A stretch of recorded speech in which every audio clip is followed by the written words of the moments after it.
talking about Team USA, obviously the women's game is also going to have a Team That's USA. my crazy team. Yeah. Do we think Caitlin Clark can make that team? Mind you, she is a rookie that's taken the basketball world by storm, not even just women's sport, basketball. She's a huge name right now. But most likely, Coach Gino Auriemma will be coaching that team. In years past, they favor UConn players. They've had at least 4 to 5 UConn players every year, so that's going to be some spots. Yeah. Then there's also the previous All-Stars, All-NBA, All-WNBA players. Do we think Caitlin Clark should be on this Team USA? I don't know. You can go. Honestly, yes, off of just legacy-wise, the next 4 years, a lot of WNBA stars are going to be out the door, and you want to build your brand up, but there's so many NBA stars that haven't played in the Olympics. I feel like it's kind of unfair. She walks into, like, they're giving her, like, you're the chosen one. But I understand why. It's like, she plays, she dominates, but you want to overcook your product. Like, But sometimes you gotta you kind of have to do that. Put it in their face? Yeah, you gotta put it in their face. Like, I feel like they kind of did the same thing with LeBron at this point. They did the same thing with LeBron in a way. Like, and especially in 04, I mean, 04, they didn't really end off well. Team USA, they was pretty bad, but just, they let LeBron on that team. It's like, you gotta make an uncomfortable decision. Like, yo, we're riding with you for the next decade, next legacy, for the next generation. They did Anthony Davis as well. They put Anthony Davis on the 2012 team. He was 19, 19 years old. So you think if she's just that good, she's just that good? I think she'll translate though. It should be how good she is driven rather than her name. I feel like Sure, but she's probably gonna look like she belongs. I feel like so far, and we're gonna get into it in preseason, she hasn't really looked like she's skipped much of a beat from Iowa. she brings it up. honestly, it looks pretty good. I feel like, sports, at the end of the day, sports is a business, and whether you want to consider the Olympics a business or not, it's still sports oriented. I feel like the WNBA is definitely going to make a business decision and put Caitlin Clark on the team. Not even just from like a coach aspect, it's just like, all right, 9 times out of 10, this is going to be our next future star.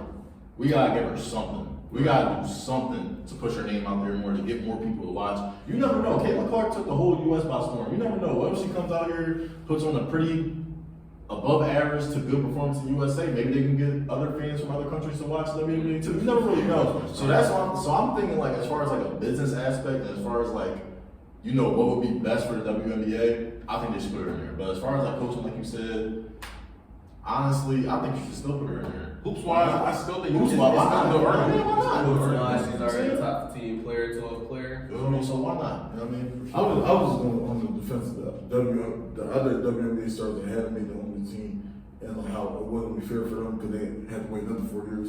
But I understand you want to market your product. Best for the best. Yeah, for sure. Wait, so is that after the WNBA regular season?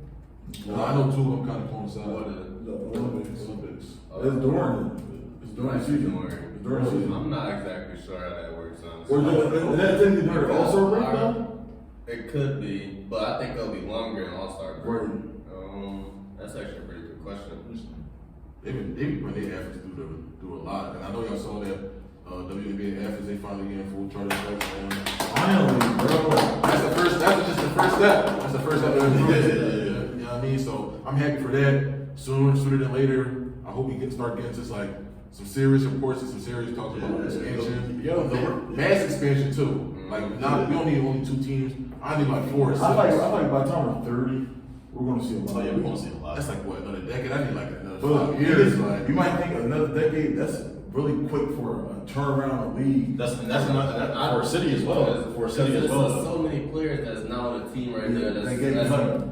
Bro, the They're like the second, rookies third are getting cut. Yeah. Bench players who averaged 10 points last year are getting cut. Yeah. That's because only 144 roster spots in the whole league. Like, that's not enough. Think about how many in the NBA, and we say, how many players are so good that never make it. It's the same thing for the W side. We always need say less players. We always say somebody at the end of the NBA bench can cook anybody at a park, or anybody in college, or anybody in high school. You know what I'm saying? We should be able to do the same thing for WNBA. So. With the preseason started, I know y'all been watching the game. I know you've been watching the games.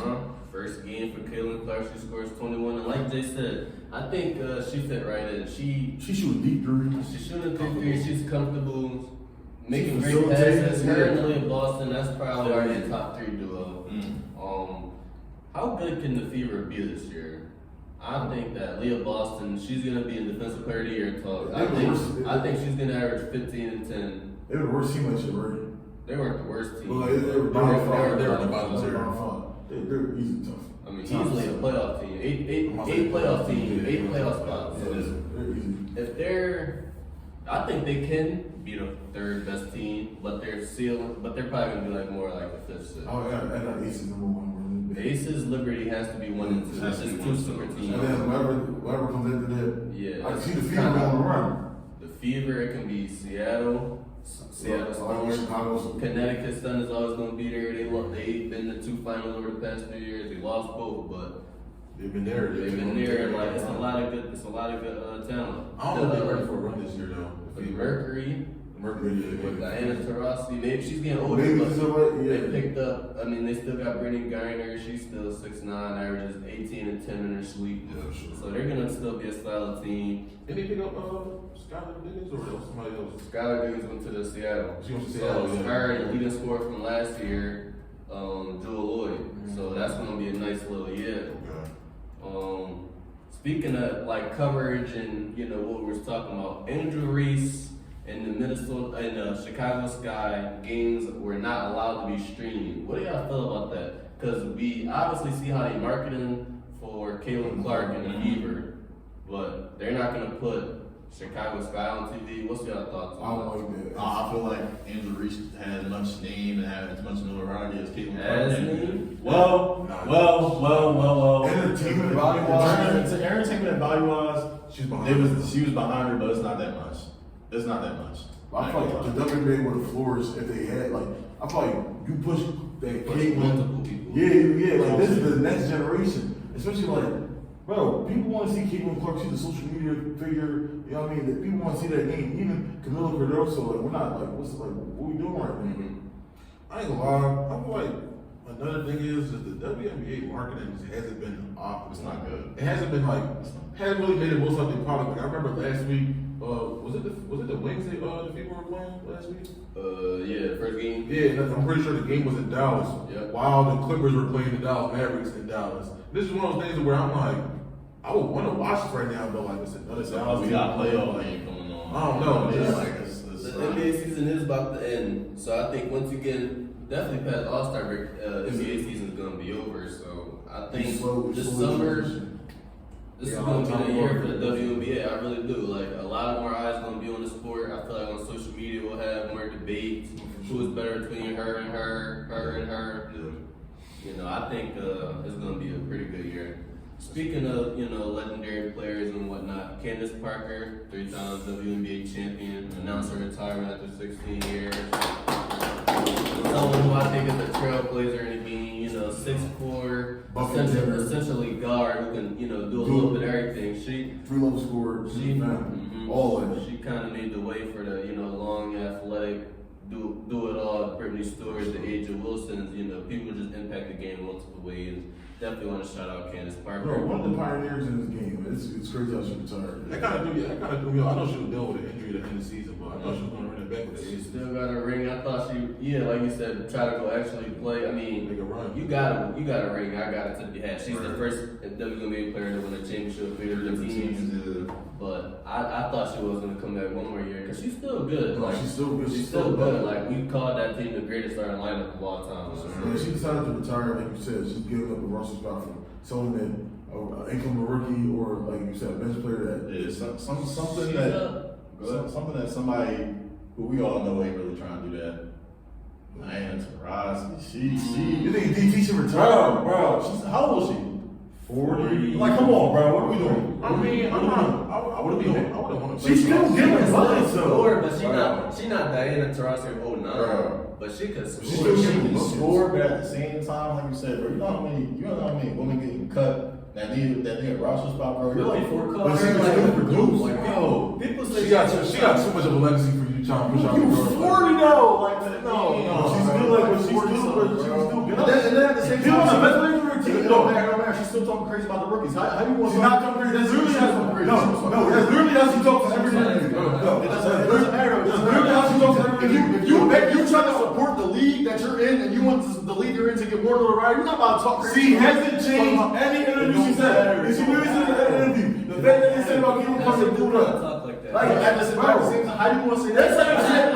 How you gonna say that if you're not trying to give him a leeway and not trying to get him a Dwight Howard, he's not super corny. Oh, but we're talking about Dwight Howard. I'm curious not to go. That's basically what you're trying to say. Shaq talks that about everybody, though, like you just said. Yes, but it's not hating. It is hating. That's really not Shaq talking No, about. I do think like the Taurasi, like people like that, like Shaq, they're smart. They know what they're doing.